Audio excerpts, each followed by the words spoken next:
We have Colin Cameron. Colin is a realtor and co-founder of Small Town Agents at eXp Realty, located in the greater Hanover and Gettysburg, Pennsylvania, where he sells as many as 80 homes a year. He established himself using creative video marketing. He is also a co-founder of RETV, a Facebook community where agents learn and collaborate on real estate video marketing. So we're so happy you were able to join us today. Thanks for joining us, Colin, and take it away. Hey, Colin. What's up, guys? We've actually never met in person, but I don't know if you remember how we got connected. It was a referral, and someone was moving out there. I'm like, hey, can you take care of them? And you did. I think it's like a week later. You're like, dude, we already found them a house. They're closing in 3 weeks. I'm like, whoa. So I started looking you up and I realized you seem like you're a rock star, especially with video marketing. So I've been following you, and I know you've built a really good brand around it. So question of the hour: how can real estate professionals like yourself avoid becoming a lowest price commodity? Be different. It's really simple. It's really simple. Offer what others aren't.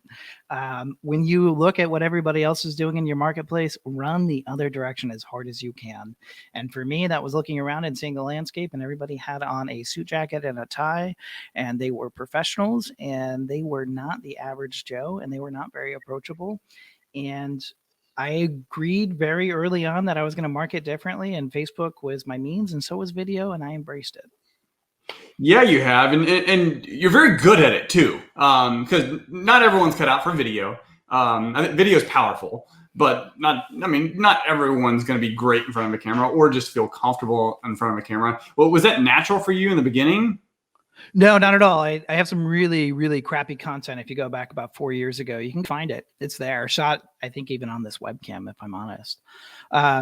You have to give yourself grace if you're going to enter into that space and try it. And you're going to realize that your content's going to suck, but you have to suck to get better. It's that simple. You have, because this is going to be valuable for anyone watching and has that fear. Did you ever have anyone, okay, not ever, but did you have in that beginning stage anyone just tell you, man, this video is horrible or anything like that? Or is that usually the nightmare in the back that's just trying to keep us from walking into the dark room? A lot of that's the devil on your shoulder, because we're all pretty critical of how we sound, how we look, and all of that stuff.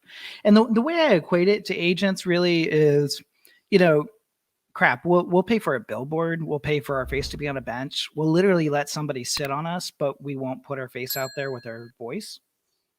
Yeah, it doesn't really correlate. Our job is to put ourselves out there. Our job is to put our products out there, whether that's buyers, sellers, whoever it is, to get noticed so that they can get traction on whatever it is they're trying to get traction on. People are going to meet you no matter what, face to face. It's going to happen. So you might as well set the parameters of who you are and what you are up front versus them finding out later, which is really the whole strategy to everything that I've done. Is I've embraced who I am, and I tell people who I am instead of letting them assume who I am. And it's pretty easy to do when you are yourself. Don't try to be the rock star you may see on Selling Sunset or like $1 Million Listing or whatever. You don't have to be those people if that's not you. And that's not you. No. Be you. You know what you know. And if you don't know, you don't have to fake it. You could just go on an exploratory journey with your client and learn together.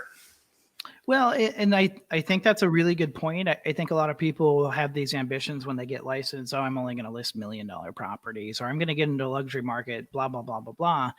But I think the true story of 90% of agents is that they grow with their clients. And what do I mean by that? I mean, I'm 7 years into this business. I don't know how far you are, Chris. But we all build a foundation in that first year, that second year, where we have a book of business that is going to be coming back to us in 5 to 7 years. We know that. I'm at a point where my ideal client and my typical client is a move-up buyer. So somebody who has something to sell, to purchase. I know that's my ideal client, and I know that's the client that I drive with because of my age. I'm 33. I also gear my content towards that. So the most recent content I put out is we did a Tool Time riff, we did a Jay and Silent Bob, and then we did a Meatloaf thing, right? So I saw some of those. late 80s to late 90s, because that's our generation, that's our callback. So a lot of it, I think, is you realizing what your true avatar is, your true ideal client in those moments. And I think a lot of us, while we're going to eventually have those $1 million properties, we're going to handle all of those luxury clients. I think you need to be realistic about what is manageable and what's going to happen. For me, I'd rather have $200,000-$300,000 houses all day versus $1 million home. I'd rather have two things that are in demand and then I can market and move all day, right? So I think it's setting proper expectations for yourself and reasonable goals. And I think that needs to be combined with your content and how you create it. So you said in the beginning, being different, and you're clearly doing that in the video realm. Actually, I'm going to go a different direction. How do you see video playing as a marketing strategy for real estate, say 5 years from now? Is it an option anymore? Yeah, it'll totally be an option. I think really when you create video content outside of, identifying who your audience is and those kind of things, you need to be aware of what the market is and what content is needed. If you've noticed, Chris, I'm not really doing any listing videos right now. Why? Because we don't really need them right now. Houses are gone in 24, 48 hours. Everybody knows this. That's the entire country right now. It's everybody. So for me to sink 2 hours XYZ cost into doing that, it might get me more listings. It might get me more noticed.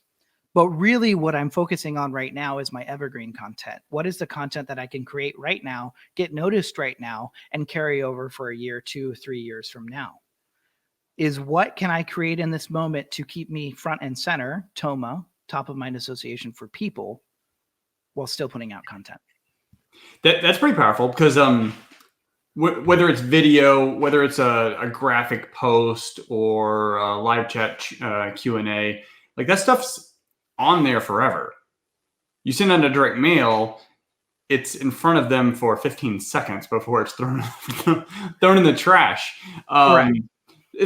I've always equated this to like fishing lines. Like you can go fishing and put one line in the water. You might catch something. You may have to throw it a few times. You could put over time doing 2 a week like Jennifer Hernandez, and I don't know your frequency, over years where you've got 150 lines in the water. Like what are the chances those are going to start catching some big fish? Correct. And the beauty of video content is you never know the entire scope of who you're reaching, right? People that are watching it because they like you, they've started to follow you. And it's really when you're creating that much content and on a consistent basis, you're sowing your seeds for harvest for down the road. A lot of people want to create a video and be like, I didn't get a lead this month, so it's not working. No, that's not how it works.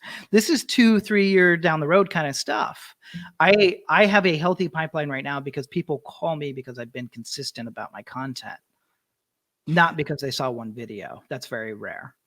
In like the last 60 seconds we have, has there been something that you created, a video you created, or any content that you're just like, you didn't think anything about it, and then all of a sudden for some reason it just got you just totally did not estimate or appreciate the amount of response you'd get off of some other type of video that it didn't seem special to you, but it definitely connected with your audience. Yeah. So I'll tell you the best type of content you can create is the one where you're about to hit publish and you're like, I don't know how this is going to do. When you have that fear hip check, it's actually probably something you should hit publish on. Unless of course it's, greedy, gross, whatever. But 9 times out of 10, that piece of content is the thing that's going to propel you. There are 2 pieces of content I did like that really made me stand out in my marketplace, and I did them probably 3 years ago. One of them is called You Know You're From Hanover If, which has been replicated in all kinds of markets, and all it was quirky things about my town sewn together. It got shared like 4,000 times. Not a joke. And that was hyper local content. The other piece that I did in tandem that I never thought about was I did a piece called I'm Not the Agent for You. And I literally espoused the things that I didn't like, that I didn't want to work with XYZ. And it was stupid stuff. Like, if you don't like stopping to get ice cream in between showings, I'm probably not the agent for you. And what that did is it made me approachable. It made me human. Humanizing yourself in this business is a big, big, big deal. You don't have to wear a shirt and tie. You want to be the person can sit down with you and have a coffee or a beer and feel comfortable. And the very, very last thing I'll give you, Chris, and I'm going to echo on the last person who was here. Agents do not take the time to educate their clients. When you take on a listing and you're charging them 5-6%, whatever it is, and it's $30,000, you need to take an hour and you need to explain the paperwork and you need to explain the process. And that is how you're going to win all day, is to empower your people. Love it. Love it. So if you're not following Colin's Facebook group, RETV, it's definitely great. Look forward to chatting with you again and maybe getting together whenever EXP get some of these live events back together, our shareholders event. So, but otherwise, it's been a pleasure. Absolutely. Yep. Thank you, Bounds. Thank you, Colin. Your videos are so funny.